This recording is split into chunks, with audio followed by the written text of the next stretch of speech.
Jon Snow, the bastard of Winterfell, the 998th Lord Commander of the Night's Watch, recently deceased. The long-held and most popular fan theory regarding Jon is that of R plus L equals J. The theory challenges assumptions presented to us, for instance the idea that he is Eddard's son, or the idea that Eddard would dishonour his new wife, Catelyn. You all know the theory. Well, it's wrong. This video will be very brief and not go into too much detail. If you want to hear more, give the videos a thumbs up, or give it a thumbs down if you want me to shut up.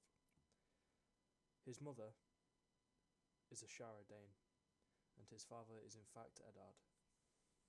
I assume his father is Eddard and not Brandon. Some people think Brandon was the one who got Shara pregnant. However, based on certain dialogue in the books, I just assumed that Eddard is the father. According to Catelyn, this is a quote from Game of Thrones, "Whoever Jon's mother had been, Ned must have loved her fiercely, for nothing Catelyn said would persuade him to send the boy away. Jon was never out of sight, and as he grew, he looks more like Ned than any of the true-born sons she bore him." Now, George does a very good job of telling us that the Stark siblings, Brandon, Benjen, Eddard and Lyanna, all looked very different. In a Game of Thrones, Arya is said to look the most like Lyanna, and Jon looks the most like Eddard. So, based on this, I am pretty confident that Jon is Eddard's son. But how is Jon Eddard's father? Why is his mother a Shara Dane? R plus L equals J has so much evidence. Wrong. It rests on assumptions and guesswork. So does this theory. However, in the wider context of the novels, it makes much more sense. Here's why. Ned was the second-born son. He has nothing to inherit. He didn't have to worry about arranged marriages like Brandon did. I feel that Ned fell in love with a Shara at some point before or during Robert's rebellion. Ned gets a Shara pregnant. On Ned's return to Starfall, after the Tower of Joy in which he kills Arthur Dayne, this is very important because it allows for a succession which I'll mention later on. On Ned's return to Starfall, while he is travelling with Lyanna's baby, who is just not Jon, it's a different child, he gives Lyanna's baby to a Shara, who then fakes her death to protect the child. Now, losing a Shara like this was the great burden and pain that Lyanna's promise caused Ned. Lyanna's promise was to keep the child safe, and in doing so he lost the woman he loved. Ned then took his newborn son Jon back to Winterfell with him.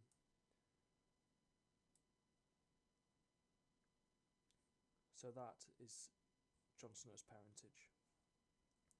But how does this link with Azor Ahai?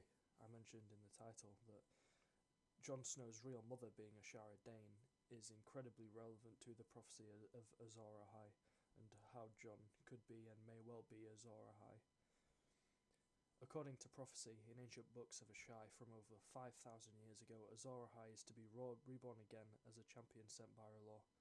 This will occur after a long summer when an evil, cold darkness descends upon the world.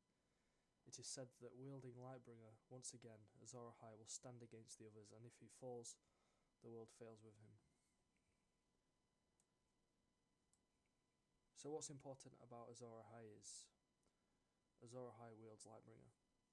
Now I believe that Lightbringer is actually the Dane's sword, Dawn, because the dawn brings light.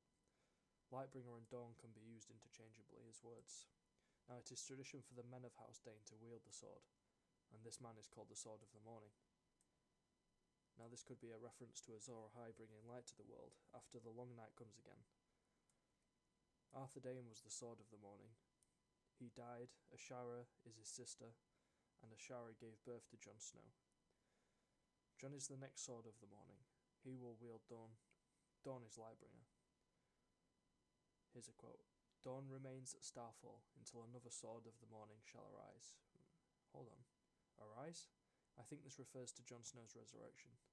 I will leave theories of his resurrection for a future video. However, I believe this quote concerning Dawn, the sword, refers to Jon Snow, the son of a Shara. So Jon Snow becomes the Sword of the Morning, wielding Dawn. Dawn is Lightbringer. Lightbringer is wielded by Azor Ahai. Azor Ahai is Jon Snow. Okay, so this was just a general briefing of the theory.